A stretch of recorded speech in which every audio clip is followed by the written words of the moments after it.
आसमान भी तिपरासा का, हा भी तिपरासा का, एक खुला हवा में एक सपना है मेरा, एक बार एक संग एक मंच में अपना पार्टी रखो, लेकिन तिपरालैंड और ग्रेटर तिपरालैंड का जो हमारा एजेंडा है, दिल्ली में जाकर एक बार गणमुक्ति परिषद हो, आईपीएफटी हो, जनजाति मोर्चा हो, तिपरा मोथा हो, पताल कन्या हो, अगर हम लोग सब दिल्ली जाकर एक आवाज में दुबाकली बोला तो बुबागरा रेडी है, आज भी रेडी है।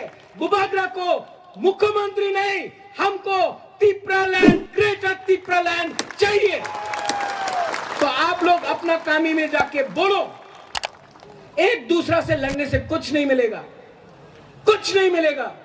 यहां में हम लोग का सेकला है, हम लोग का सिकली है।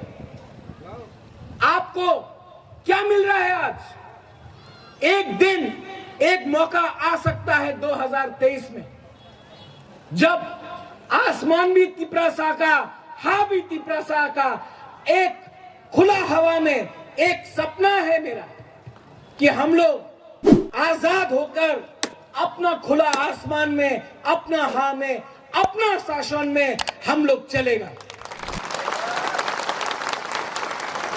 अगर आपने मेघालय को दे दिया, आपने मिजोरम को राज्य दिया, आपने झारखंड को दिया, आपने तेलंगाना को दिया, आपने छत्तीसगढ़ को दिया, आपने अरुणाचल प्रदेश को दिया, आपने नागालैंड को दिया, तो हम लोग का तिपरासा ने क्या गुनाह किया है, हमने क्या पाप किया है कि हम लोग को अपना जगह नहीं संविधान के अंदर मिल सकता है?